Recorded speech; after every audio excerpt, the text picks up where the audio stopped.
Olá a todos, sejam muito bem-vindos. Hoje, tendo satisfação, é uma honra de receber duas ilustres visitas, duas importantes visitas. Professor Dr. William Oliveira, professor, advogado, criminalista e CAC, mestre em Direito Processual Penal pela USP. É isso, né, doutor? Sim, é isso. Seja bem-vindo. Muito obrigado. Nosso irmão, Thiago Zanetti, é CAC, é IAT, é um dos sócios proprietários, é um dos dono majoritário, né? Sim. Da Casa Braços de Prata, há 30 anos no mercado, Casa Braços de Prata, que tem como fundador o Luiz Zanetti, o seu pai. Grande Luiz. Grande Luiz. Doutor, hoje, com esse tema, um tema muito importante, é um tema muito discutido, legítima defesa no ordenamento jurídico, ou seja, legítima defesa na legislação brasileira. Já começando fazendo essa pergunta para o doutor. O conceito de legítima defesa. Eu, em primeiro lugar, gostaria de agradecer pela gentileza do convite. Estou muito feliz em estar aqui, em poder discutir, poder debater sobre esse assunto muito importante. Para todos aqueles que convivem em sociedade e podem, hora ou outra, se deparar com uma situação que exija a atuação em legítima defesa. Também gostaria de cumprimentar aqui o Thiago. Fico muito feliz em poder estar ladeado aqui de alguém que também tem esse amor pelas armas de fogo, pelo tiro e que está disposto a discutir esse assunto tão importante. Para a gente começar, então, conceituando de uma forma que fique fácil das pessoas entenderem. As pessoas normalmente têm uma noção do que é a legítima defesa, mas elas ligam muito isso àquela ideia de que é matar para não morrer, simplesmente. E envolve muito mais, né? Isso, com certeza. Não é só isso. Se a gente for pensar mais tecnicamente, o nosso Código Penal diz o que é a legítima defesa e diz, em primeiro lugar, que legítima defesa faz com que algo que aparentemente é crime deixe de ser. Para falar numa linguagem mais popular, o Código diz: não há crime quando o agente pratica o fato em legítima defesa. Mas se a gente olhar na nossa legislação, a gente vai ver que é crime, aparentemente. Então, eu tenho lá, por exemplo, no artigo 121, matar alguém. Como é que pode estar escrito lá que matar alguém é crime e, ao mesmo tempo, não ser crime? É porque a legítima defesa, ela exclui a ilicitude. Aquele comportamento está previsto em lei, mas ele deixa de ser um comportamento ilícito. Então, por isso, não há crime. Agora, para a gente entender o que é legítima defesa, a gente tem que analisar um artigo específico do nosso Código Penal que trata sobre esse assunto, especificando mesmo o que é legítima defesa. E diz assim: entende-se em legítima defesa quem, usando moderadamente dos meios necessários, repele injusta agressão, atual ou iminente, a direito seu ou de outrem. Quando eu percebo que a nossa legislação autoriza a legítima defesa para proteger um direito meu ou de uma outra pessoa, já é possível concluir que é algo que não fica restrito ao direito à vida, tampouco à nossa integridade física. Embora historicamente a legítima defesa tenha sido retratada, ligada à proteção do direito à vida, a integridade física, contra uma tentativa de homicídio, contra uma tentativa de agressão, a legítima defesa não se resume a isso. Então, é possível utilizar a legítima defesa para defender o patrimônio, por exemplo. E eu posso utilizar a legítima defesa para me defender ou para defender uma outra pessoa. Para defender um direito meu ou o direito de uma outra pessoa. É o que se chama de legítima defesa de terceiro. E o que ela tem de peculiar? A legítima defesa, ela tem de peculiar a defesa contra uma agressão injusta. Uma agressão contrária ao nosso ordenamento jurídico. Aquela agressão que viola o meu direito, que viola o direito de uma terceira pessoa, autoriza a atuação em legítima defesa. E as condições que o nosso legislador coloca são que eu use moderadamente dos meios necessários. Então, há aí uma noção de proporcionalidade. Eu tenho que ter moderação na legítima defesa. Eu não posso agir com excesso. E eu tenho que me utilizar dos meios necessários. E aí a gente tem uma discussão importante. O que são meios necessários? Normalmente, o que se convém é dizer, são os meios que a pessoa tem à disposição. Mas isso causa uma certa polêmica, porque a gente tem situações que aparentemente indicam uma disparidade de forças.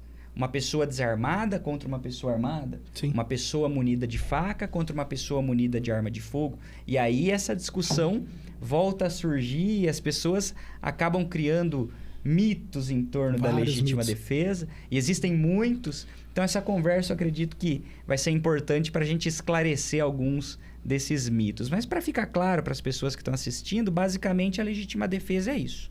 Eu me defendo ou eu defendo uma outra pessoa? Eu defendo um direito meu ou eu defendo o direito de uma outra pessoa? Com as ferramentas que tem Com contra as o emprego. ferramentas que eu tenho à minha disposição, mas com moderação. Desde que eu esteja diante de uma agressão injusta. Então, o que tem de essencial para a gente dizer eu posso agir em legítima defesa? A primeira coisa que eu tenho que ver é eu estou diante de uma agressão injusta? Se houver uma agressão injusta, o nosso ordenamento jurídico autoriza a legítima defesa. Correto. Perfeito, doutor William. É um jovem advogado, assim por dizer, mas que já é um fenômeno no Tribunal do Júri. É um advogado aqui já bastante respeitado em toda a nossa região. É um advogado com sucesso.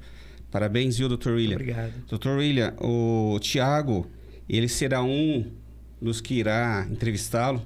Então, ele também estará fazendo algumas perguntas para o doutor estar respondendo, mas eu gostaria, nesse sentido, de perguntar para o senhor, doutor William, essa questão do que ser moderado ou não. Como é que eu Sim. consigo identificar? Qual é o limite? Exatamente. Sim. Essa é uma questão problemática, porque a lei não especifica e nem tem como especificar. Sempre vai depender do caso concreto. A legítima defesa também, historicamente, esteve ligada a essa noção de proporcionalidade. Quando saber se um tiro é suficiente ou não? Se um golpe de faca é suficiente ou não? É óbvio, vai depender muito do caso concreto. Mas o que se aceita em termos teóricos sobre essa moderação é que vai depender muito das circunstâncias, Cenário específico. do cenário e vai depender, inclusive, da percepção do agente, da pessoa que se defende. Porque não é algo que você defina friamente na maioria das vezes. A gente está falando de situações de confronto quando eu falo de legítima defesa contra uma agressão, uma tentativa de homicídio ou uma lesão corporal, por exemplo. E aí, num confronto, eu tenho medo, eu tenho estresse, eu tenho reflexos fisiológicos da adrenalina, do cortisol. Ninguém pensa friamente numa situação de luta, numa situação de briga, numa situação de confronto, a ponto de contar. Sim. Será que um tiro é suficiente ou não? Eu dei 1, eu dei 2, eu dei 3. Isso é comum surgir. Sim. Eu que trabalho no Tribunal do Júri vejo muito isso e trabalho muito na defesa de policiais civis, policiais militares, guardas municipais. CACs, inclusive.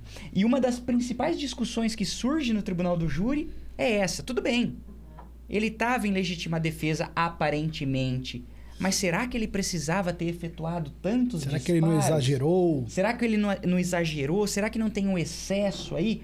Então, essa é uma discussão que ela sempre surge. Invariavelmente surge esse tipo de discussão. Mas o que eu preciso deixar claro? Eu tenho que usar a forma menos lesiva possível. Isso é moderação. A forma menos lesiva possível. Se, com um disparo, eu já consegui imobilizar o agressor, Cessar a agressão? cessar a agressão, e eu for lá e finalizar, como se costuma dizer, executar aquela pessoa, é um evidente excesso. Eu já saí da legítima defesa.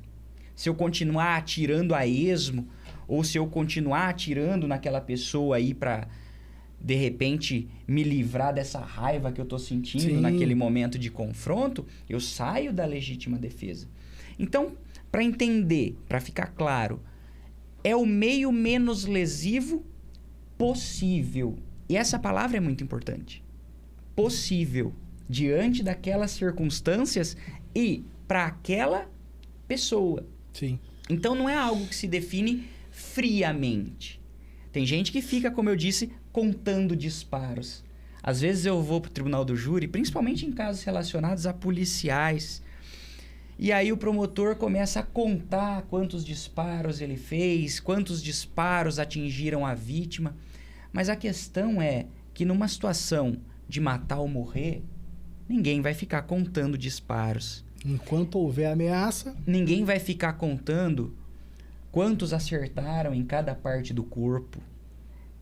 E aí é uma discussão que acaba sendo contaminada pela visão leiga sobre legítima defesa, que é uma visão que é fruto do cinema, é fruto da televisão, é fruto da mídia, de como esse assunto é tratado, né? No imaginário das pessoas. Então a questão da moderação é o meio menos lesivo possível. Ah, mas pode ser um meio letal? Pode ser algo que provoque a morte? Sim.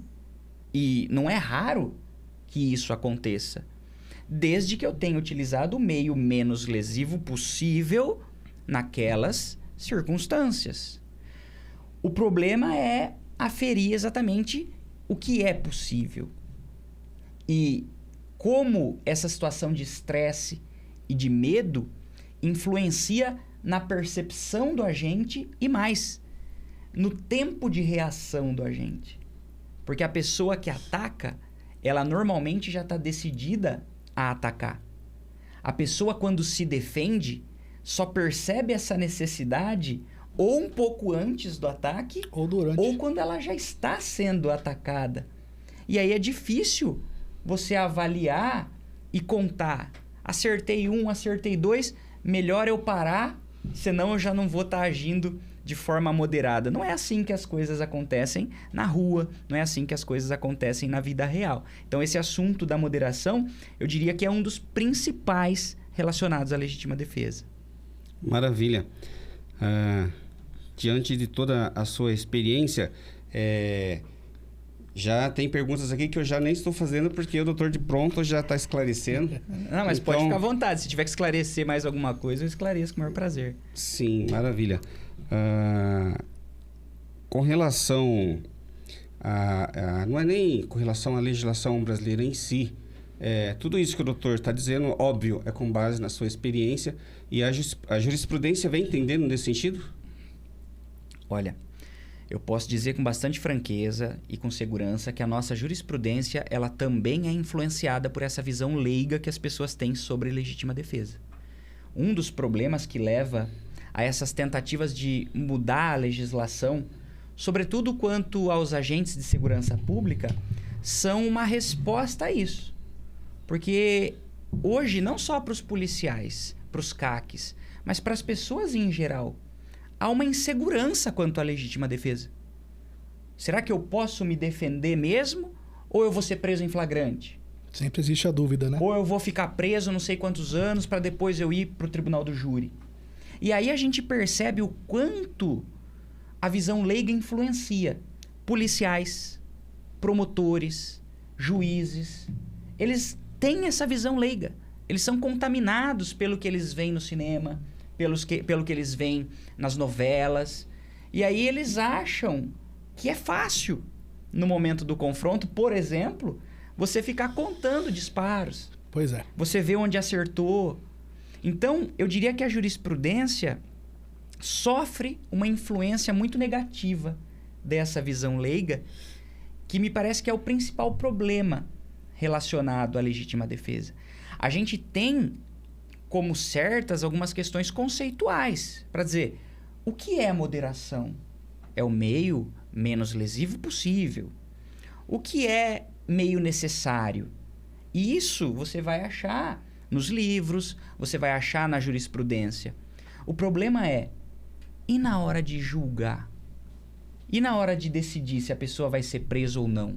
Se vai fazer a prisão em flagrante ou não? Se vai ser acusada ou não? Se vai a julgamento pelo tribunal do júri ou não? E daí quando chega no tribunal do júri, que são 7 pessoas leigas, Pois é. como é que elas não vão se deixar influenciar por essa visão leiga que foi construída? Então eu diria que a jurisprudência, ela é um reflexo da visão que se construiu sobre legítima defesa. Uma visão que eu diria precisa ser desmistificada. Daí a importância de uma discussão como essa. Sim. Porque há muitos mitos, até hoje, relacionados à legítima defesa. Maravilha. Doutor, nós sabemos, isso é bastante de conhecimento, tanto dos CACs como agentes de segurança pública, no que diz respeito à arma de fogo, o double tap. Sim. No entendimento jurisprudencial, qual que é a corrente nesse sentido? Porque, por óbvio, conforme o doutor acabou de dizer, deve-se analisar a questão de cessar a injusta Sim. agressão, iminente ou injusta Sim. agressão, certo? Mas, às vezes, 1 ou 2 tiros não cessa. Mas o entendimento de que deve haver double tap, 2 tiros, para não acabar Sim. extrapolando essa questão do excesso. Qual é o entendimento jurisprudencial nesse sentido? Então, isso é interessante. A jurisprudência ela não vai analisar exatamente essas questões técnicas de quem treina Sim. tiro. Mas vejam como isso influencia. Normalmente se discute o chamado poder de parada. Uhum. E aí, quando a gente fala de poder de parada, stopping power, a gente está falando de um único disparo. E a própria indústria armamentista, por muito tempo, ela ficou indo atrás de uma munição que pudesse ser o mais eficiente possível para conseguir cessar uma injusta agressão com um único disparo. Então, a gente ficava preso nisso. Às vezes, um único disparo tem que ser suficiente para fazer cessar a injusta agressão. E muitas vezes não é assim. A grande E aí maioria a das gente vezes. fica discutindo sobre calibre, Sim, até sobre a questão distância. do stopping power, a gente já tem Sim. vários estudos que provaram que isso não existe. Exatamente. Porque são várias circunstâncias sobre o assunto, né? O indivíduo em específico, seu biotipo, qual a munição, distância, provete, o que for. Exatamente. Então a gente já vê que isso cai em terra porque não existe. E é uma questão influenciada por muitas variáveis. Sim. E eu vou explicar como que o double tap ele é influenciado pela discussão sobre o stopping power. O double tap basicamente significa você acionar o gatilho 2 vezes no período de tempo mais rápido que você conseguir. Então, quando eles concluíram que essa história de poder de parada é um mito, eles disseram o seguinte: bom, se 1 não é suficiente, então vamos para 2. Daí o double tap. Sim. Então eu aciono 2 vezes no menor período de tempo que eu tenho, e aí eu consigo então cessar a agressão com 2, já que com 1 não é garantido que eu vá conseguir. E por que 2? Porque há esse medo de que com 3, com 4 ou com 5 Seja um excesso. tem o excesso. E aí a pessoa seja presa, seja condenada. Então, a gente vê forças de segurança, policiais, até atiradores sendo treinados com base no double tap. Sim. Com a técnica do double tap. Só que na realidade, o que se sabe é que nem um tiro só e nem 2 necessariamente vão fazer cessar uma agressão injusta. Pois é. A menos que eu consiga prejudicar o sistema nervoso central. A menos que eu consiga produzir um sangramento muito consistente. Mas o uso de drogas, Sim. o uso de medicamentos, o uso de bebida alcoólica, o próprio instinto de sobrevivência, eles podem fazer com que essa pessoa continue nessa agressão, persista. Às vezes a pessoa caída, às vezes a pessoa que está até aparentemente já É um quase morrendo. cenário específico, né? É que a gente sempre costuma conversar entre os atiradores que a gente faz os treinamentos aí com nossos clientes, né? Com nossos alunos. Muitas vezes 2 tiros é muito e algumas vezes 6 tiros é pouco. Exatamente. Então, cada cenário vai ter uma situação Sim. específica para ter um resultado, né? Um tiro bem colocado no crânio, dependendo ainda do calibre, muitas vezes, e do local exato do tiro. Pode ser suficiente. Em outros locais, a depender do calibre também, pode não ser suficiente. Sim. Então, um disparo pode ser suficiente? Pode. Mas não dá pra gente afirmar que sempre vai ser suficiente. E o mesmo serve para 2 disparos. Exato. Podem ser suficientes, mas podem não ser suficientes, porque há inúmeras variáveis. Hoje, há estudos internacionais mostrando que mesmo quando a pessoa é atingida no coração, ela ainda consegue permanecer viva por 10 segundos ou mais. Ou seja, em 10 segundos, a pessoa pode continuar desferindo facadas, a pessoa pode continuar efetuando disparos. Não cessou a agressão. Não cessou a agressão. E aquele que efetua 3, 4, 5 ou mais disparos, enquanto ainda está sendo agredido, ou diante de uma agressão iminente, está em legítima defesa. Para a gente pensar até numa agressão iminente, a pessoa foi aparentemente neutralizada, ela caiu, mas ela ainda está empunhando a arma. E já está levando a direção, por exemplo. Eu preciso Não encerrou, esperar né? atirar em mim novamente? Então vamos imaginar, ela atirou uma vez, eu efetuei 2 disparos, essa pessoa caiu, aparentemente neutralizada, mas ela ainda está segurando a arma. Se eu puder ser atingido, eu estou diante de uma agressão iminente. E o nosso código autoriza que eu efetue mais disparos. Sim. Porém, esses mitos construídos pelo cinema, Que são vários. por especialistas que aparecem na mídia, acabam influenciando. E eu digo com propriedade, não é raro que promotores de justiça façam acusações, peçam condenações com base nesses mitos. Eles acham que, olha, era para ter dado um tiro só. Sem ou então, no analisar máximo, qual foi o 2. cenário. Dr. William, esse especialista em direito penal, nosso irmão Thiago Zanetti, somos irmãos Carques, o papo está muito gostoso, está muito bom, e ainda mais com esse conhecimento técnico, esse conhecimento jurídico todo que o doutor tem. Ainda com relação da parada, às vezes, e é sabido, que os disparos de baixo para cima, normalmente são os disparos de cima que irão cessar a agressão. E por óbvio, se houver os disparos de baixo para cima, porque, por exemplo, o policial, até mesmo um CAC ou um cidadão de bem que esteja em um confronto real, dependendo da situação, ele não consegue fazer uma visada, ter aquela condição de respirar, fazer visada, acionar o gatilho. Não, ele vai agir de forma rápida para que ele cesse essa reação, e às vezes ele começa com um disparo por conta da situação de baixo para cima. E às vezes acaba tendo 3, 4, 5 disparos, e o último, por óbvio, pega em um órgão vital que acaba cessando a injusta agressão. Como é que no tribunal do júri é resolvido essas questões? É por uma perícia técnica que faça avaliação? Como que está sendo discutido no tribunal do júri essas questões? Primeiro é preciso deixar claro que no Brasil a gente está anos atrás de muitos outros países. E eu não estou falando nem de países desenvolvidos. Países, inclusive, na América Latina. Nós estamos muitos anos atrás no que diz respeito à qualidade da perícia técnica. Não porque nós não tenhamos peritos bons, mas eles não têm instrumentos, eles não têm material, eles não têm gente para conseguir fazer um trabalho de qualidade.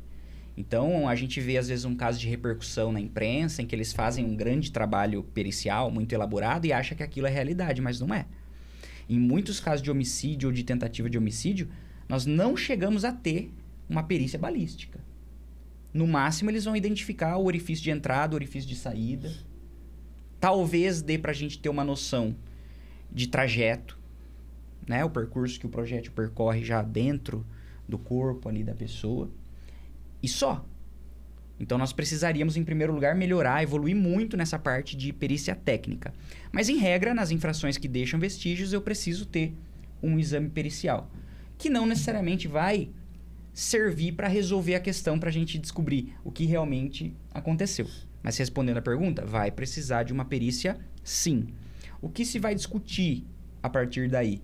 Quando a gente fala de trajeto, trajetória, se foi, de fato, como a pessoa que se defendeu disse que foi. Se o fato aconteceu daquela forma. Porque há situações em que a pessoa diz, por exemplo, olha, eu só me defendi, nós entramos em luta corporal e eu me defendi. E depois, quando sai o laudo, a gente vê que não foi bem aquilo, a pessoa acaba sendo desmentida pelo laudo. Isso é muito comum em situações de execução, que tem algumas características ali perceptíveis. Mas a perícia acaba ajudando, não necessariamente resolvendo. E em se tratando de 1, 2, 3 disparos, a discussão vai voltar para o excesso. Se era necessário aquele terceiro disparo, ou qual foi a ordem dos disparos. Se o primeiro já atingiu o crânio, por que dos outros 2? Não vamos conseguir, muitas vezes, dizer qual foi o primeiro, qual foi o segundo ou qual foi o terceiro. E aí a discussão vai girar em torno do excesso. E aí é importante a gente ter em mente algo que eu já falei aqui. A gente está falando de situações de confronto, principalmente nos casos que vão para júri popular. Homicídio, tentativa de homicídio, que é, assim, o grosso do que vai a júri popular. Aí eu vou discutir excesso. O excesso é o quê? A falta de moderação. Então eles vão dizer, não há legítima defesa. Houve excesso, não houve moderação. Então tem que ser condenado por homicídio.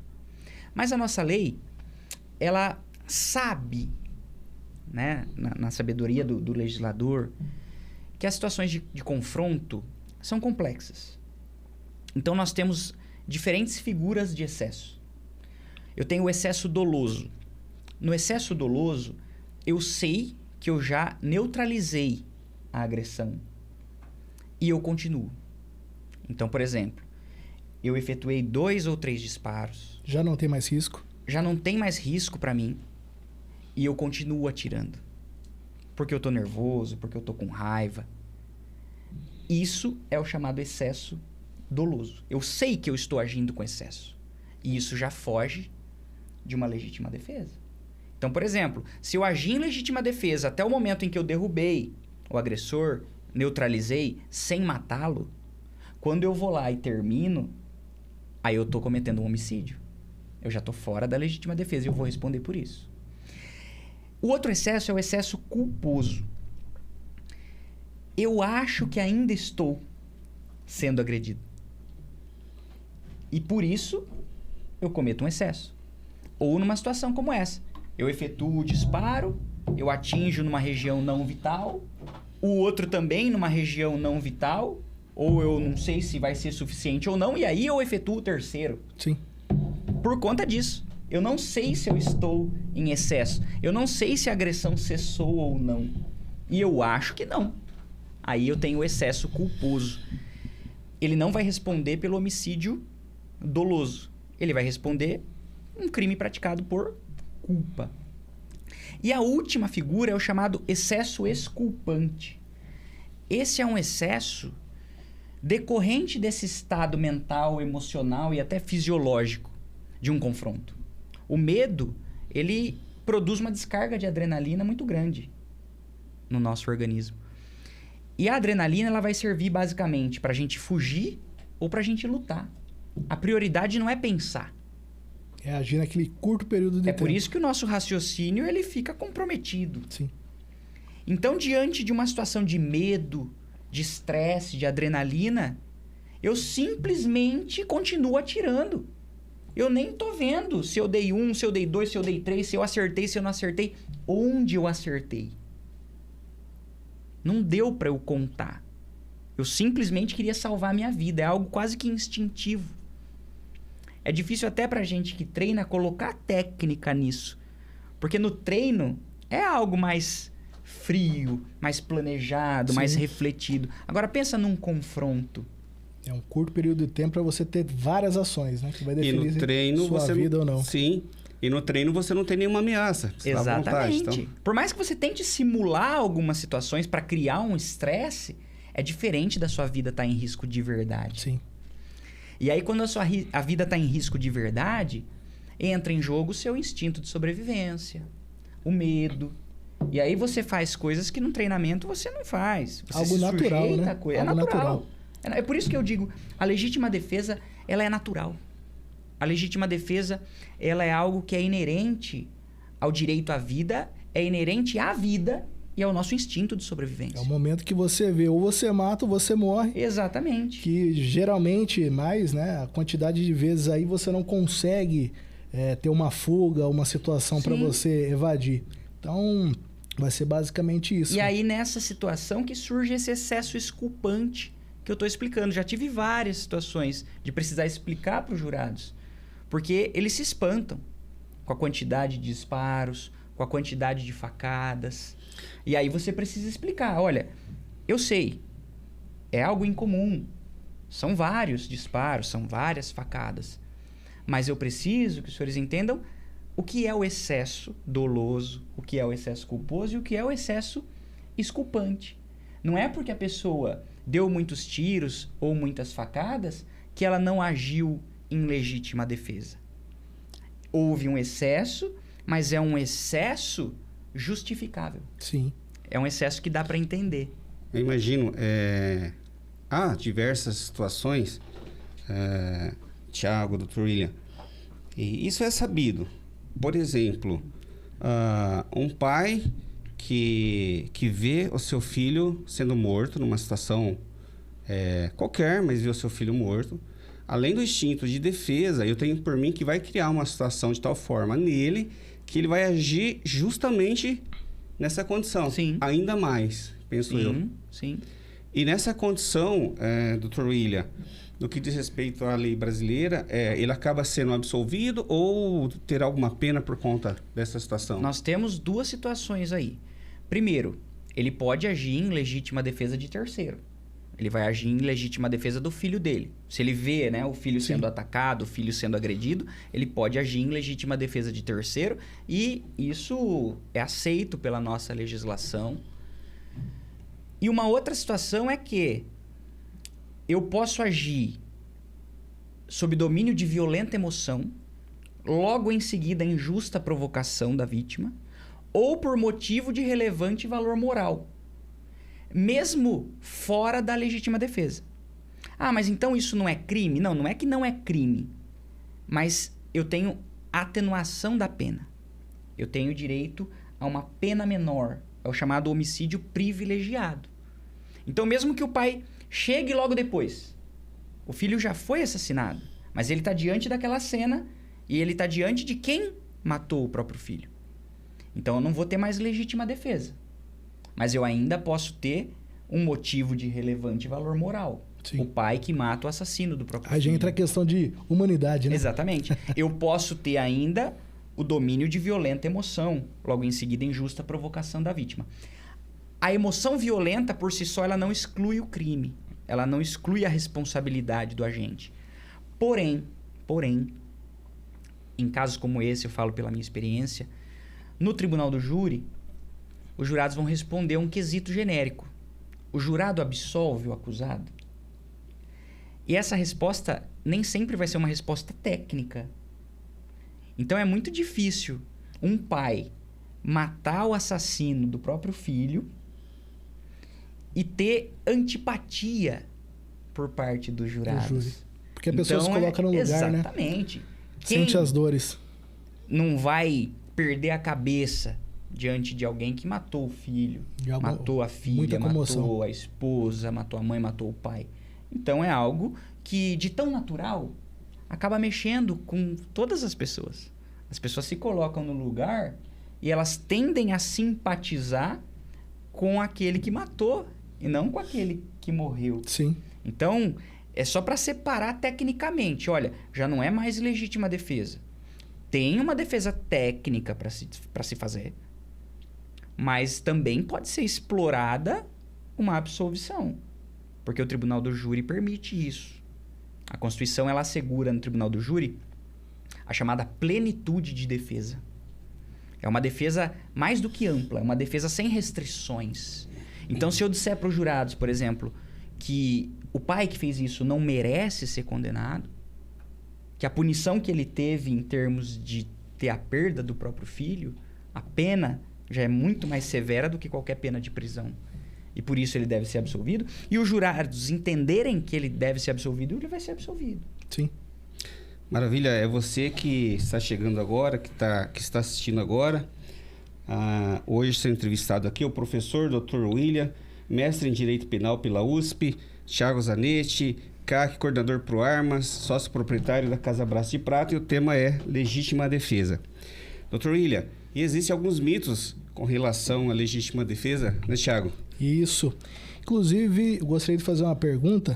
Você já quebrou várias perguntas que eu ia fazer aqui. Imagina. Então, vou fazer uma pergunta mais técnica. Talvez você já agiu em situações semelhantes a essas. No Brasil, existem duas formas de comprar armas legais. Pelo Sinarme e pelo Sigma. Sinarme, mais direcionado à necessidade de defesa, existindo também a caça-subsistência. E o Sigma, para a finalidade de caçadores, atiradores e colecionadores. Muitas pessoas têm dúvida em relação ao desvio de finalidade, se isso é real. Por exemplo, bandido adentrou dentro da casa de um atirador esportivo que só tem armas documentadas junto ao Sigma, ok? E ele utilizou desta arma para fazer a sua defesa e da sua família. Isso implica em algum tipo de problema a mais judicial do que se fosse com uma arma documentada no Sinarme junto à Polícia Federal? O que importa quando a gente está falando de legítima defesa é que ele se utilize dos meios necessários. Meio necessário é o que ele tem disponível. E se ele agiu em legítima defesa, ele está agindo sob o amparo da lei. O que menos vai importar é essa questão. Não que não haja problemas nesse sentido, mas se aquela arma fosse uma arma completamente ilegal, aquela arma que era uma relíquia que ficou do bisavô, herança avô, de família, uma herança de família, tá lá sem registro, tá tudo errado, e ele usou aquilo para se defender numa invasão doméstica, por exemplo, para um furto ou para um roubo, ele agiu em legítima defesa. Porque era o meio que ele tinha disponível. É como se ele pegasse uma faca na cozinha. Tá? Então, não é o fato de estar registrada no Sinarme ou no Sigma que vai prejudicar a alegação de legítima defesa ou o reconhecimento da legítima defesa. Basta que seja aquele o meio disponível. E aí a gente vai ter o meio necessário, que foi o que ele usou para fazer cessar aquela agressão atual ou iminente. Sim. Daí, doutor William, complementando ainda com relação a essa questão que o Thiago fez, no que diz respeito à utilização de um meio utilizado, sendo uma arma registrada no Sinarme, por óbvio que essa é uma arma legalizada, é uma arma que tem que o agente tem aquela arma por autorização do Estado. Então, no que diz respeito à arma, também ele não vai sofrer nenhuma sanção penal nesse sentido, não é? Agora, se for essa arma que não tem registro, que não tem porte, e daí sim ele acaba respondendo. Sim. Por essa questão. Como regra em direito penal, a gente diz que o crime meio fica absorvido pelo crime fim. Por exemplo, quando a gente pratica um homicídio, ou qualquer pessoa pratica um homicídio com arma de fogo, ele não responde por porte de arma de fogo e mais homicídio. Ele responde pelo homicídio e o porte de arma de fogo fica absorvido, porque é um crime meio para um crime fim. No entanto, o que tem acontecido? Muitas vezes se reconhece a legítima defesa, não é feita a prisão em flagrante por homicídio, mas aí o delegado faz a prisão em flagrante por porte ilegal de arma de fogo. Isso já aconteceu com CACs, inclusive.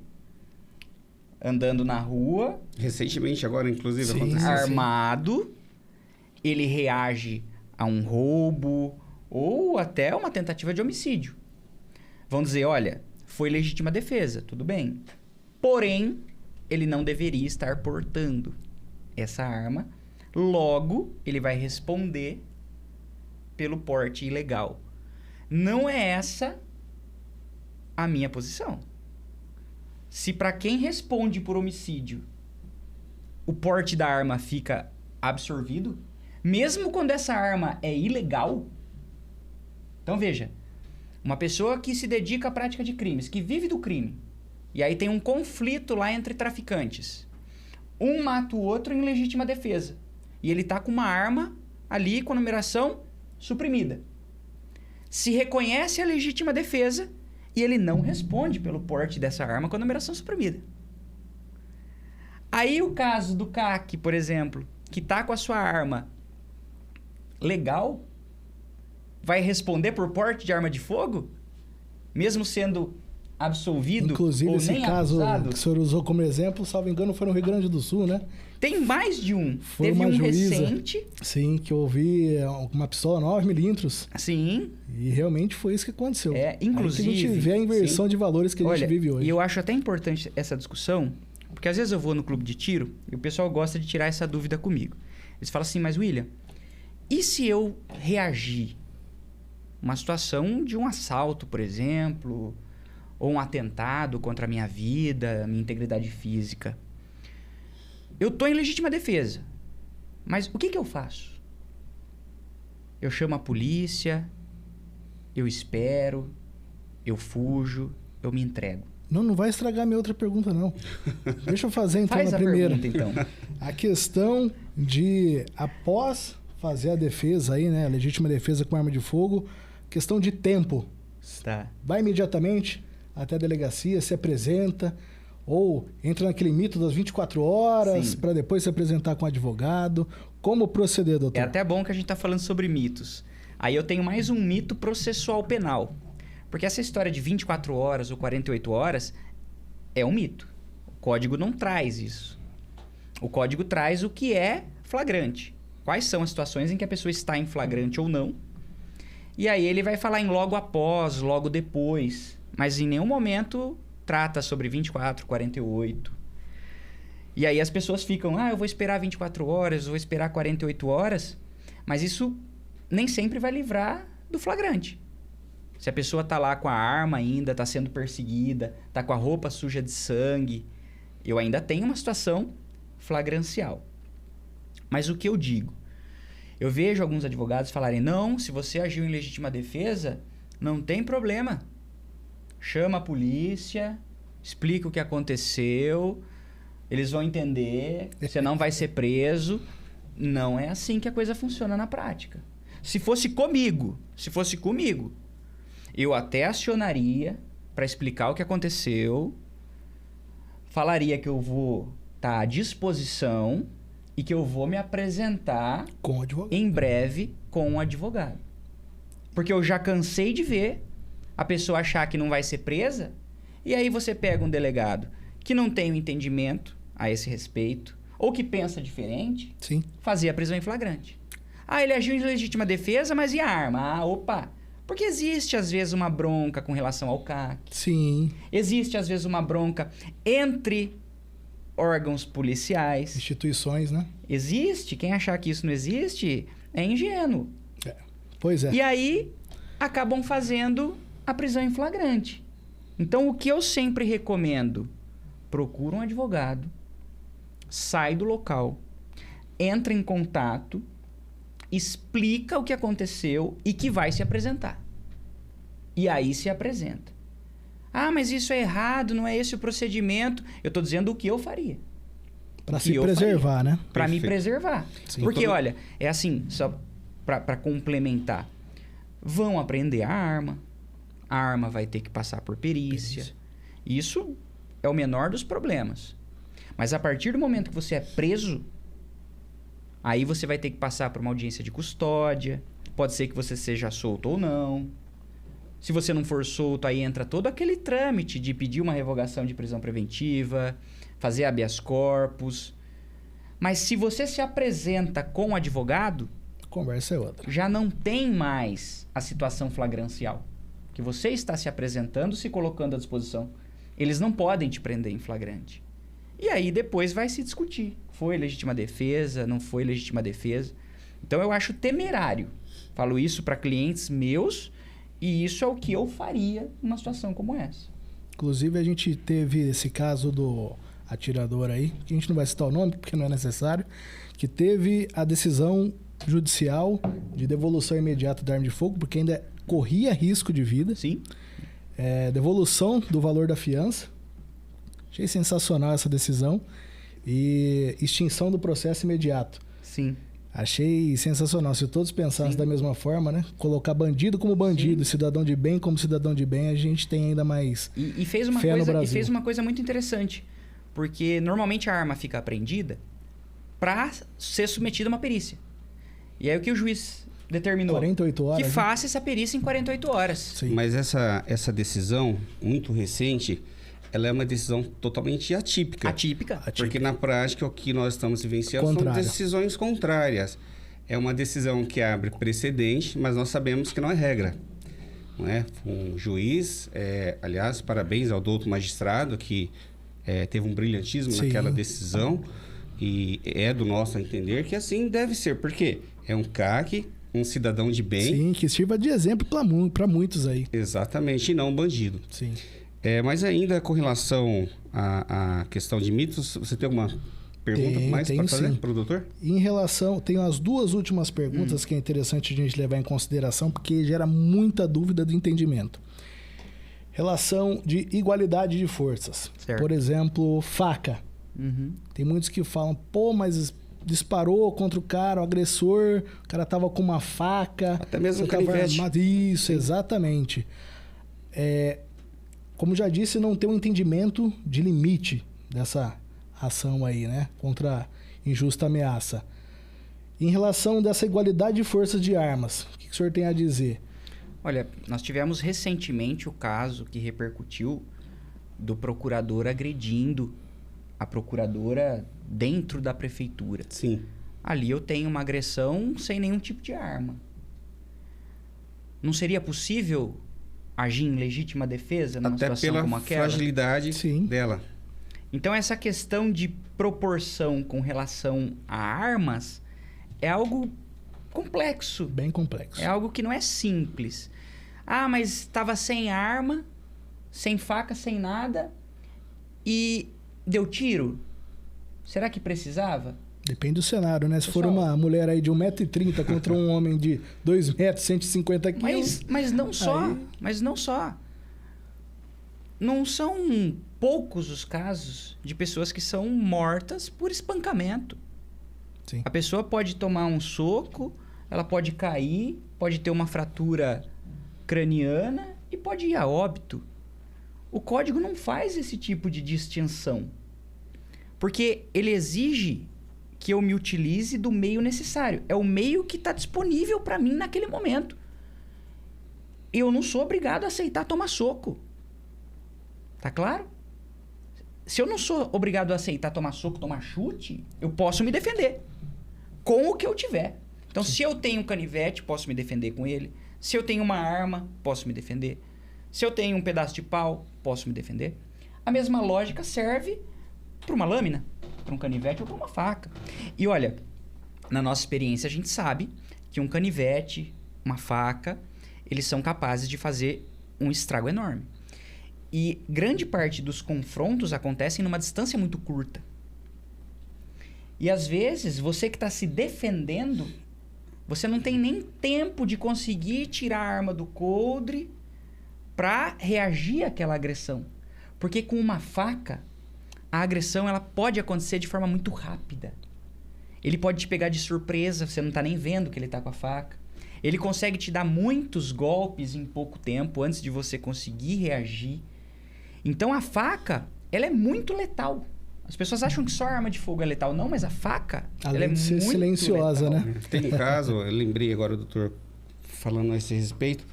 2 policiais colocaram no banco de trás da viatura um suspeito. E estavam em deslocamento para a delegacia ou para o plantão policial, não sei. Também não me recordo agora se foi uma situação vivenciada no Brasil ou se foi nos Estados Unidos. Mas nas redes sociais é tranquilo para localizar esse vídeo. O cara sacou de um canivete, atrás da viatura, o suspeito, esfaqueou, golpeou por várias vezes ambos os pescoços dos policiais e matou os 2 policiais dentro da viatura. Sim.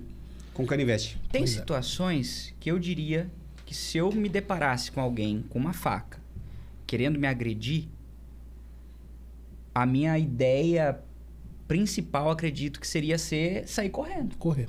Porque a pessoa com uma faca, ela consegue se deslocar muito rápido. Se aquela pessoa se aproximar, ela vai me atingir muitas vezes também rapidamente. Então, é mito isso. Essa ideia de que, mas se ele tá com uma faca, eu não posso reagir com uma arma de fogo. É desproporcional. Não tem desproporcionalidade nenhuma nisso. Nenhuma. A faca é uma arma letal, embora não seja uma arma necessariamente feita para matar. E a arma de fogo é letal. Então não tem desproporção nesse sentido para dizer, foi uma agressão injusta, mas ele estava com um canivete. Por que você deu tiro? Isso vai fazer com que o meio seja um meio desnecessário? No meu entender, não. Se a arma de fogo era a única arma disponível que eu tinha. Era o meio. Eu não vejo desproporção nenhuma nisso. Então, se for a arma de fogo contra a arma de fogo, eu tenho legítima defesa. A arma de fogo contra a faca, eu tenho legítima defesa. A arma de fogo contra alguém desarmado. Desde que seja uma agressão atual ou iminente, sim, eu vou poder me defender. Eu vou ter que usar moderadamente nesse meio. Tá aí o ponto. Por exemplo, mas se a pessoa for te dar um tapa, óbvio, você não precisa dar um tiro na pessoa. Mas você pode agredir essa pessoa em legítima defesa. Você não é obrigado a tomar um tapa. Tá claro? Mas você, às vezes, vai ter condição de saber se essa pessoa só vai te dar um tapa? Ou se essa pessoa vai te dar um tapa? Se é um soco, se vão ser mais, e se você cair, o que essa pessoa vai fazer com você? Então, é sempre algo que depende muito do contexto, depende muito do momento. Mas dizer, a priori, que não dá para falar em legítima defesa quando eu tenho arma contra alguém desarmado ou arma contra alguém com uma faca, é um absurdo. Porque a própria lei, quando trata da legítima defesa, permite esse tipo de coisa. Então, esse é um mito, assim, isso não é incomum, não. Tá? Sim, é certo. bastante comum. E vou montar um cenário, então, para a gente conseguir debater sobre a última pergunta que eu tenho. Patrimônio e vida. Vamos dizer que, porventura, você tem um carro do qual ele não tem seguro, batalhou bastante para conquistar ele. Você está indo até a direção do seu carro e você vê que um cara está arrombando o teu carro. Quando você grita para ele, ele está armado e começa a te ameaçar com essa arma adentro do seu carro e sai com ele. Uma vez que sua vida, teoricamente, não está mais em jogo, está levando um patrimônio seu, pode reagir? Não deve reagir? Como proceder nesse caso? Essa é uma discussão... E é uma excelente pergunta. Excelente pergunta e uma discussão muito relevante nos dias atuais. Porque a legítima defesa ela sempre esteve ligada a essa ideia de proporcionalidade. Eu posso me defender matando uma pessoa que está simplesmente pegando algo patrimonial? Uma correntinha no meu pescoço, um telefone celular, um relógio ou um carro. E aí se discute. Exige-se uma proporcionalidade nesse sentido. Eu digo, depende do caso, depende da situação. Por quê? Porque são vários os casos de pessoas que morrem porque não quiseram entregar uma correntinha. Sim. Ou um relógio, ou um celular. Então a gente não precisa nem falar de carro. Pode ser um carro que tem um valor maior, pode ser um carro que tem um valor baixo, mas para uma pessoa que usa para trabalhar e que não tem seguro. Uma pessoa mais simples, né? Pode até ser um carro para alguém que tem seguro. Mas vejam, qual é o contexto de violência no nosso país? As pessoas matam para praticar crimes patrimoniais. Não são poucos os casos de latrocínio. E tem casos em que a morte não acontece, mas não acontece pelas circunstâncias. Porque todo mundo que vai praticar um roubo pode ter uma disposição para agredir ou para matar praticando um roubo. Então ele pode matar por R$10, ele pode matar por uma correntinha, por uma aliança, ele pode estar sob efeito de drogas, do crack principalmente, e aí você não tem como saber. Sim. Então você vai dizer assim, poxa, Mas você atirou num cara que estava querendo o seu celular. Eu não sei se ele tem faca. Eu não Qual sei é o se meio ele que tem ele pode arma. utilizar para te ferir, né?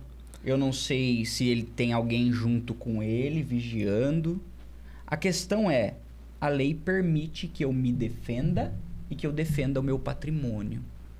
A lei não faz essa distinção. Simplesmente diz assim, ó, direito próprio ou alheio. O que as pessoas precisam entender? Por que existe a legítima defesa? Porque o Estado precisa manter a ordem jurídica, mas o Estado não consegue estar em todos os lugares ao mesmo tempo. E nos momentos em que o Estado não está, pelas suas forças de segurança, ele tem que assegurar ao indivíduo o direito de fazer isso. De preservar os seus direitos. E isso vai incluir sua vida, sua integridade física, o seu patrimônio, dentre outros direitos. Então, você analisar essa questão de proporção, ela é um pouco complicada. Porque alguém pode dizer assim, pra gente não falar nem de carro, né? Uhum. Poxa, mas era algo aparentemente de valor. Você matou alguém por conta de um celular? Vai depender da situação. E se essa pessoa estava armada ou não? Fez menção de estar armada ou não? O que a gente tem vivenciado na prática é que a pessoa tem morrido por causa de um celular. Então, Exato. O dono exatamente, do celular. Exatamente. E não são poucos os casos. Alguns tiveram repercussão nacional recentemente. Um garoto que, se eu não me engano, ele estava junto com a namorada. Sim. E ele foi morto por conta do celular. Aí você tá naquela situação. Se coloca no lugar. Veja, o que as pessoas precisam entender também, que é algo que está comprometido nessa discussão. A legítima defesa é um direito. Como é um direito, eu posso exercer ou não. Eu posso dizer, não vou reagir. Vou entregar, leva e tudo bem. Cabe ao indivíduo, né? Porém, eu posso dizer, vou reagir, vou lutar pelo que é meu, pelo meu patrimônio, pela minha vida. É uma decisão individual. Então, é algo subjetivo. E como eu disse antes, é algo inerente ao direito à vida. E o Estado reconhece esse direito porque sabe que não vai poder estar em todo lugar o tempo todo. Sim. Então, ele confere às pessoas essa possibilidade. E aí, repito, possibilidade. Poxa, a pessoa que não quiser se defender, não se defende. E isso não só diante de um furto ou de um roubo. Ela pode estar sendo agredida e optar por não se defender. Ou ela foge. E a lei também não exige a fuga. Não exige, em se tratando de legítima defesa. A pessoa pode escolher não se defender, não defender o patrimônio. Porém, se ela quiser, o ordenamento jurídico dá respaldo para isso. Dá respaldo para isso. Então, vai depender muito do contexto, tá? Por exemplo, eu tenho uma plantação de milho, eu vi que o pessoal tá lá, parou uma caminhonete e estão furtando milho. Eu posso chegar e matar essas pessoas? Uma criança pulou na minha chácara e tá pegando manga. Eu posso efetuar disparos e matar essas crianças? Não. Então vai depender muito do contexto. Do contexto, né? Do Do contexto. cenário que tá acontecendo. Da circunstância. Mas é Sim. difícil julgar simplesmente pela questão patrimonial. Porque a gente tem muitos roubos a motos, por exemplo. Sim. Pessoas que usam as motos para trabalhar e é, às vezes, o único meio de transporte da família. Às vezes estão pagando por essa moto, não tem seguro.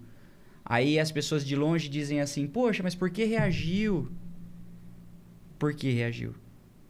A gente tem que entender a circunstância daquela pessoa. O que aquela moto representa. Sim. Tá claro? Quanto tempo ela colocou para conseguir ter aquele. Exato. aquela Eu ferramenta. penso muito com esse olhar de defesa, porque eu faço muitas defesas. Então, eu tento me colocar na situação daquela pessoa. Ninguém quer que uma vida seja perdida. É evidente Sim. isso. Ninguém está dizendo aqui que as pessoas têm que matar, que a vida não vale nada. Não é isso, muito pelo contrário. A questão é, se o indivíduo quiser se defender, se ele quiser defender outra pessoa, se ele quiser defender o patrimônio, ele pode. Ele pode. Então, no final, é subjetivo. Você pode dizer assim para mim, eu não entraria num conflito por conta de um celular. Eu posso pensar diferente. Sim. E aí você fala, não, eu não entro no conflito, eu entrego.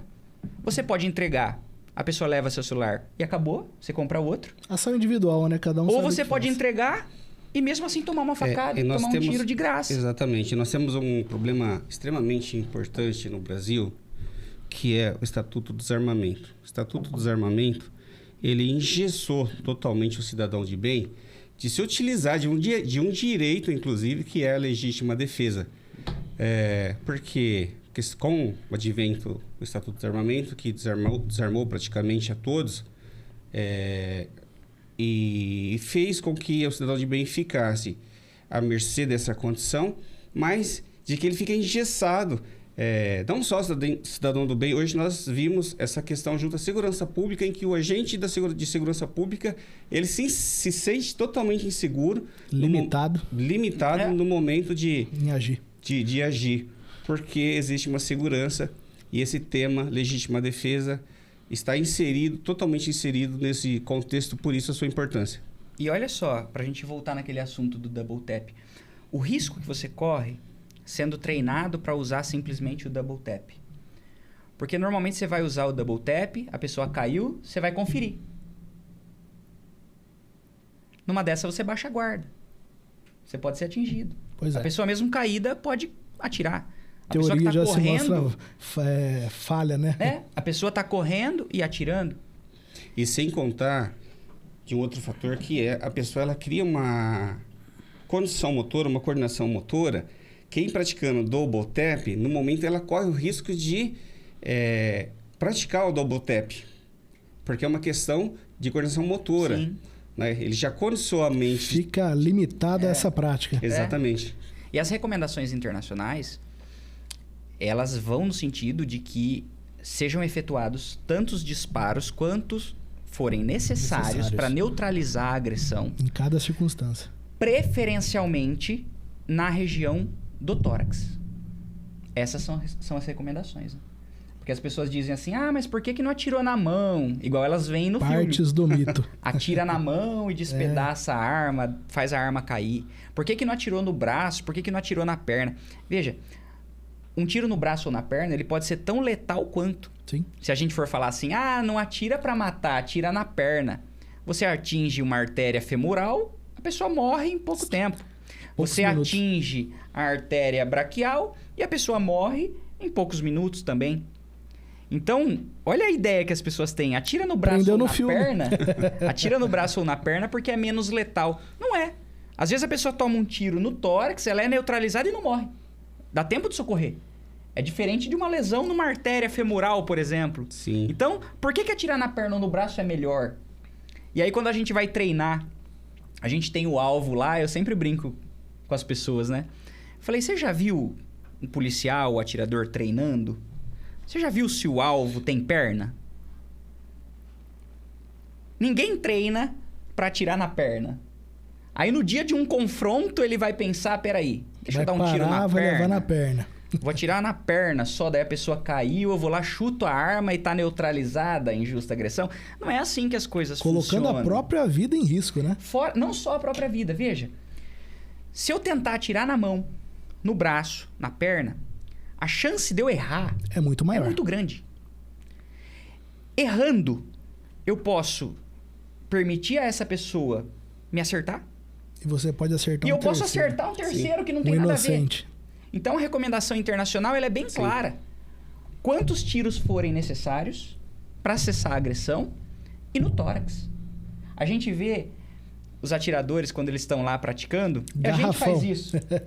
E às vezes a gente fala, não, eu vou acertar agora só na região da cabeça. Pois é, como se fosse simples. Como se fosse simples. Sim. E aí você vê que você erra. Numa situação de defesa, você pode se dar ao luxo de perder esse tiro? Um erro? De forma alguma. De forma alguma.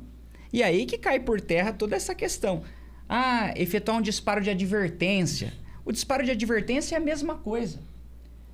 Se for para eu atirar e eu resolver dar um disparo de advertência, eu posso dar a oportunidade daquela pessoa me acertar. Dando sua localização, mostrando que você está armado. Eu vou mostrar onde eu tô, que eu tô com arma. Aquela pessoa pode se insurgir contra mim e tomar a minha arma.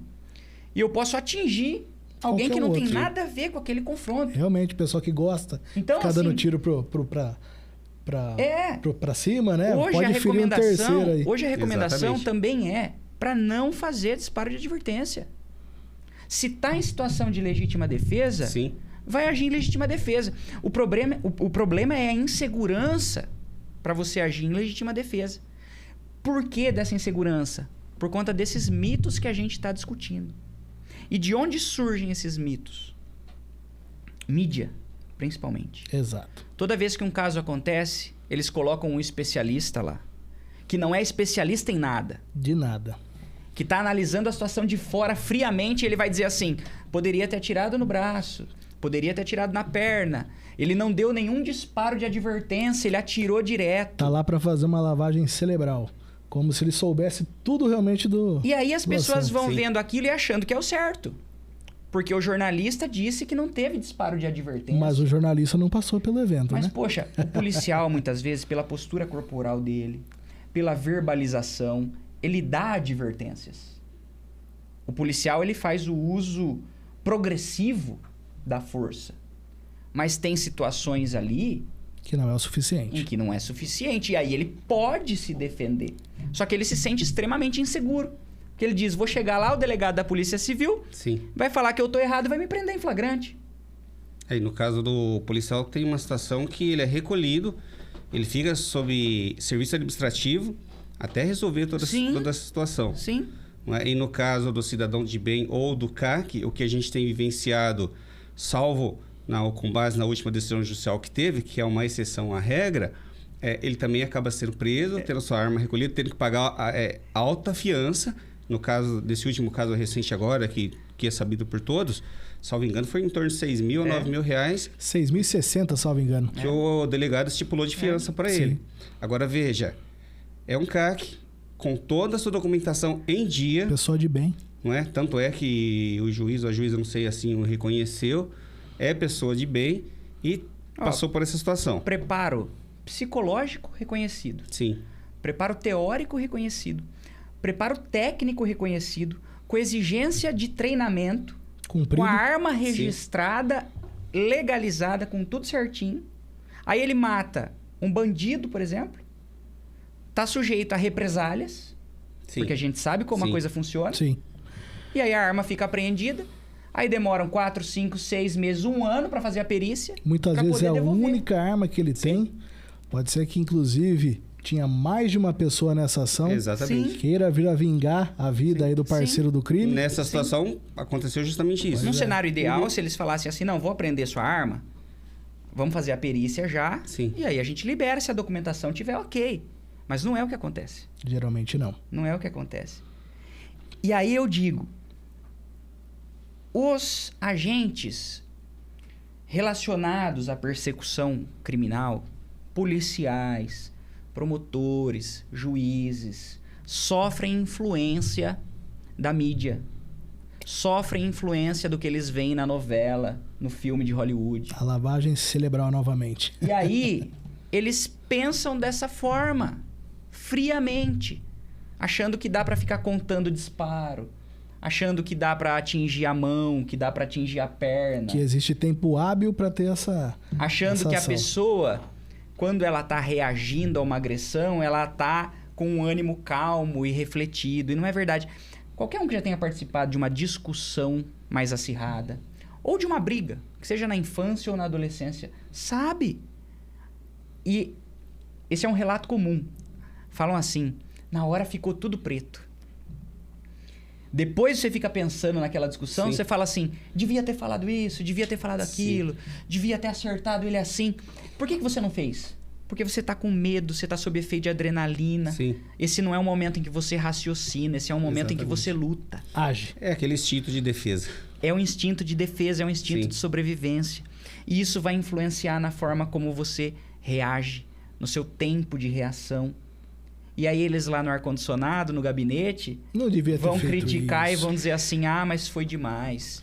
Não devia ter feito Eu acho isso. bastante complicado, porque o Dr. William, que é um especialista, o senhor que é um especialista no direito penal, direito criminal, sabe muito bem que no campo do direito penal há de prevalecer o que realmente aconteceu no campo da realidade dos fatos.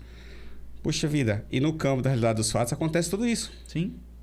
Né? Essa questão psicológica, essa questão do instinto de defesa de si próprio, né, Thiago? Ou de terceiros. De terceiros. Então, tudo isso acontece naquele momento, no calor daquela situação, e que talvez, no final de tudo, é bem isso que o doutor falou.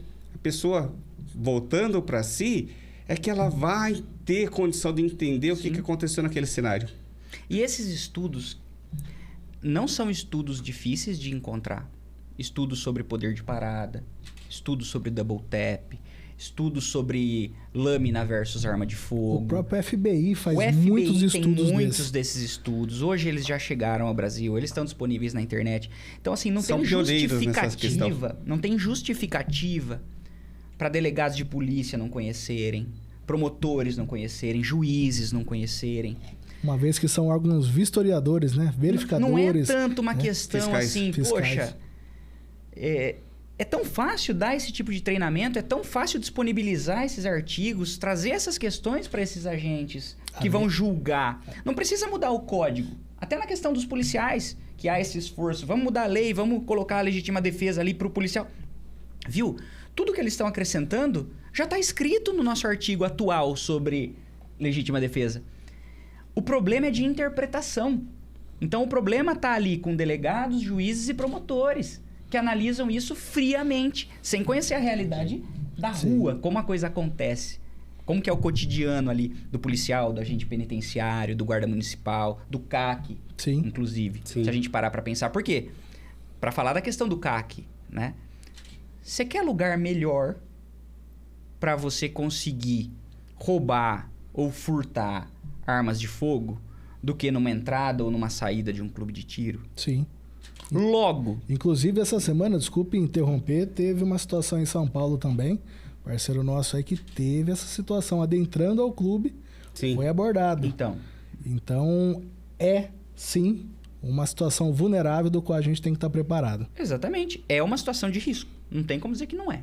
Você permite a prática do esporte, você permite a compra da arma, você, por outro lado, não permite que ele proteja o seu acervo e que ele se proteja. Pois é. É algo incoerente. Aí, numa fala aqui do Dr. Amorim, que me pareceu muito importante, para a gente destacar, a nossa lei permite a legítima defesa.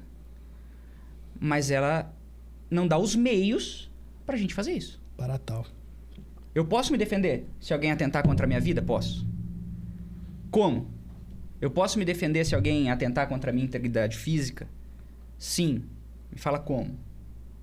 É só no soco, no chute? Tá bem cru, né? Com faca? Veja, se eu posso lutar pela minha vida, eu vou lutar pela minha vida como? É só com a mão? É só no chute? Não tem lógica isso. Chega a não ter lógica. Sim. Se o nosso ordenamento jurídico permite, se ele sabe que o Estado não vai estar em todo lugar o tempo todo, que o Estado não vai ter condição de me proteger em algumas circunstâncias em que eu precisar, como é que eu não posso ter um instrumento para poder fazer isso? É óbvio, se estabeleçam restrições, como se fosse para você tirar a sua CNH. Coloque ali condições. Você não vai dar uma habilitação para qualquer um dirigir veículo. Eu, por exemplo, eu não tenho condição de dirigir um caminhão, um ônibus. Não sou habilitado para isso. E se eu for pego, que se tomem as providências administrativas e criminais, inclusive, para isso. Porém, se eu quiser, eu vou e me habilito. Na parte teórica, na parte prática. Então, ninguém está defendendo que as pessoas saiam por aí vendendo arma de fogo como se vende em qualquer esquina. Não é isso. E nem as pessoas estão querendo isso. Se estabeleçam restrições, mas não se pode proibir as pessoas de lutarem pela própria vida, de se defenderem. Ou criar problemas para chegar em meio de tal, né? Sim. Seria, só complementando essa questão aí, Thiago, me perdoe por atrapalhar seu raciocínio. Tranquilo. Mas dizer, doutor, que do meu ponto de vista, e o doutor como especialista praticamente já respondeu, mas é um direito de defesa vago. Então, que deveria, do seu ponto de vista, haver uma modernização na legislação penal para que ficasse mais claro essa questão de direito de defesa? no ordenamento jurídico brasileiro? Nem todas as situações a gente vai conseguir regular pela legislação, porque depende muito de cada caso.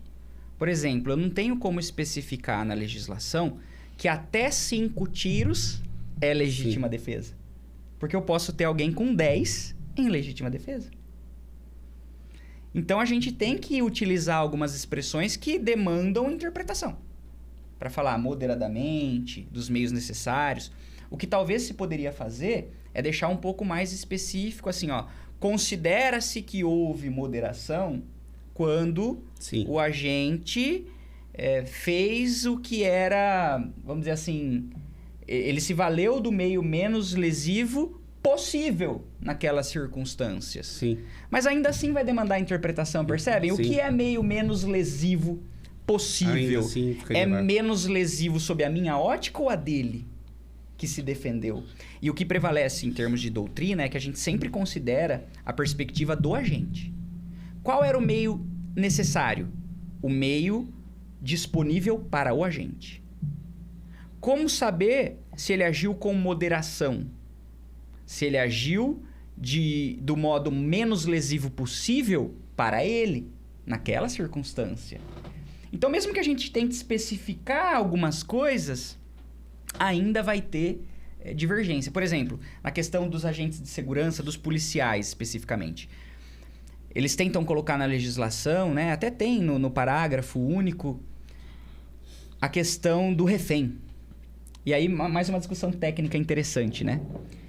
Mas veja, se eu atiro em alguém que está fazendo um refém, eu estou em legítima defesa de terceiro. O código já permite que eu atinja aquela pessoa para proteger o refém. Uhum. Não precisa colocar isso na legislação, porque já está. Sim. Só não está escrito dessa forma. E aí uma discussão curiosa sobre refém. A gente fala muito sobre tiro nas costas e tiro pelas costas. No júri isso é muito comum. Porque o tiro, quando ele atinge a região das costas, dá a impressão de que eu dificultei a defesa, eu impossibilitei a defesa da pessoa. E isso é uma qualificadora do homicídio. Ela torna a pena do homicídio mais grave. Então não é raro que se discuta isso. Ah, o policial atirou pelas costas. Simplesmente porque o laudo de exame necroscópico mostra um orifício de entrada na região das costas. Peraí. Vamos imaginar que essa pessoa estivesse fazendo outra de refém. Sim. E o policial está vindo por trás. Ele atira pelas costas. Ainda assim, ele está em legítima defesa. De outro lado, e se essa pessoa está correndo e atirando para trás? Sim.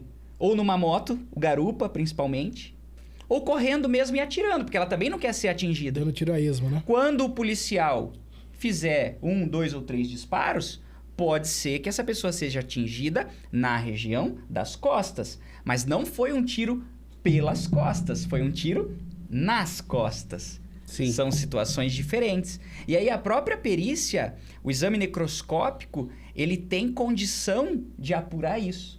Porque, por exemplo, se a pessoa está com o braço erguido, vamos imaginar que ela se rendeu. E ela recebe um disparo de arma de fogo na região da costela. O orifício na pele vai ser diferente do orifício aqui na região interna da costela. E aí o médico legista consegue apurar a posição aproximada do braço da pessoa. Uhum. É a mesma coisa quem atira para trás. Então ele vai receber um tiro nas costas e quando o braço voltar para a posição original, vai ter uma diferença nas cavidades. Então a perícia pode ajudar nisso, mas não é raro ter esse tipo de discussão. E uma outra questão importante, e tem estudos sobre isso. Quando a pessoa vê que vai trocar tiro, por exemplo, a pessoa atira em mim, ela não me atinge, mas ela vê que eu saco a arma, ou eu já tô com a arma e eu vou efetuar o disparo. No tempo de eu efetuar o disparo, a pessoa pode se virar para correr. E ela pode ser atingida nas costas. Então, eu atirei pelas costas? Não. Eu atirei nela quando ela estava ali, naquela situação, voltada para mim. Mas o tempo entre eu conseguir efetuar o disparo, atingir essa pessoa, foi suficiente para que ela fizesse esse giro. Então eu tenho um disparo nas costas e não um disparo pelas costas, que é outra questão que se discute muito no tribunal do júri. O tiro foi nas costas, então foi execução, então dificultou a defesa, então impossibilitou a defesa. E não necessariamente.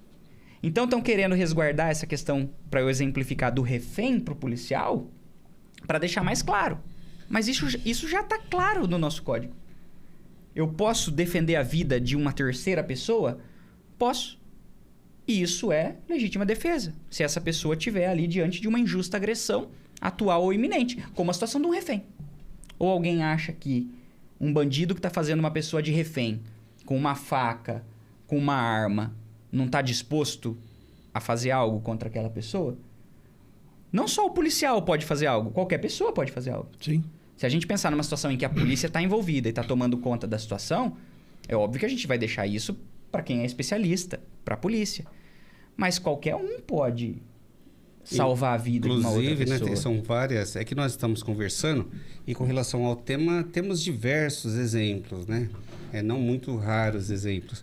Mas tem um que é um policial que ele é atingido por disparo de arma de fogo praticada por um bandido.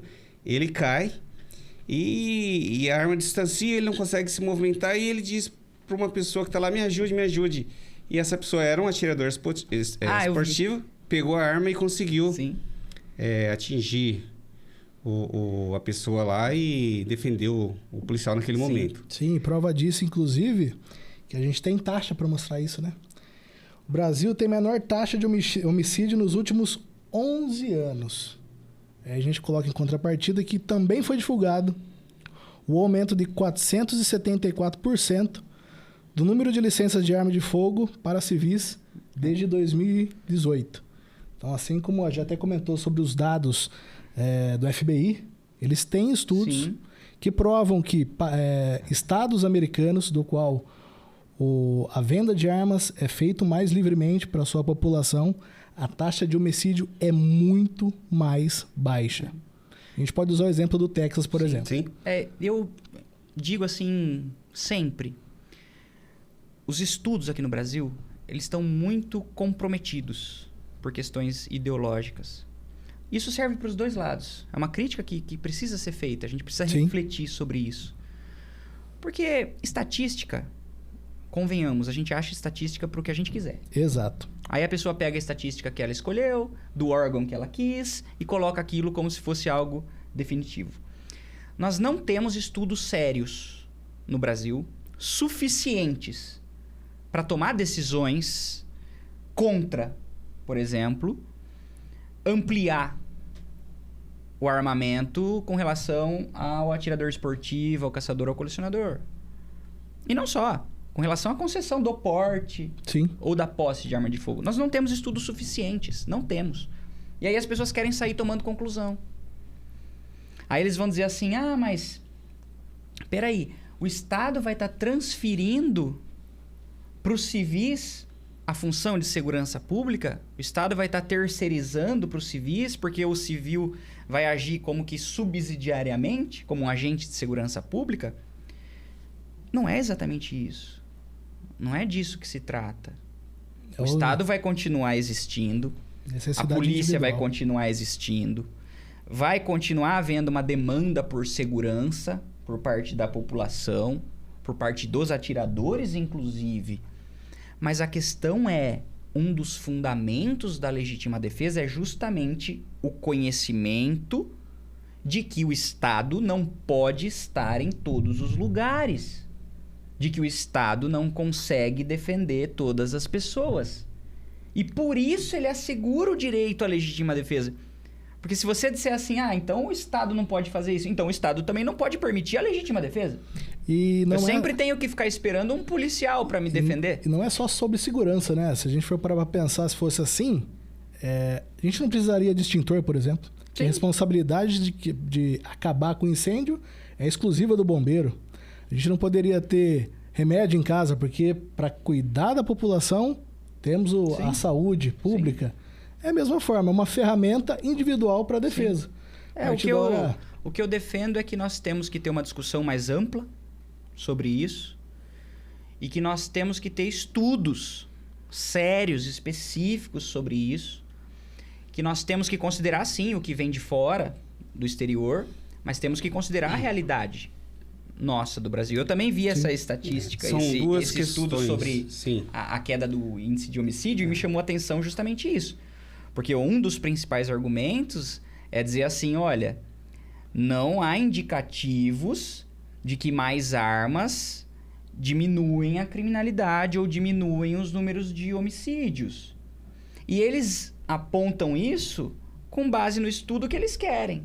Com a fonte que ele quiser. Eu pego a fonte que eu quiser para confirmar o que eu quero. Sim. Então, eu vou defender um ponto de vista, eu escolho a minha fonte. Em matéria de pesquisa, não se faz isso. Quando a gente está falando de pesquisa, eu pego os argumentos que são favoráveis, eu pego os argumentos que são contrários, eu analiso os dois, eu vejo quem de fato está certo, com critérios. E aqui não tem muito critério. Não. E a realidade de outros leva. países não necessariamente se aplica aqui, assim como a nossa não se aplica a outros países.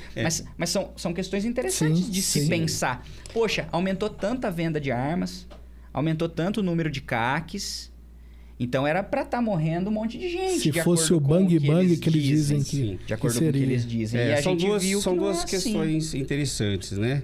A questão que está em pauta, que é a legítima defesa, e a questão do direito à legítima defesa. E entre um viés e outro, existe aí no meio a questão do viés ideológico, que nós não vamos entrar nesse mérito agora, mas que também está relacionado a todas essas questões. Doutor William, nós já estamos partindo aqui para os finalmente. Quero agradecer a sua presença.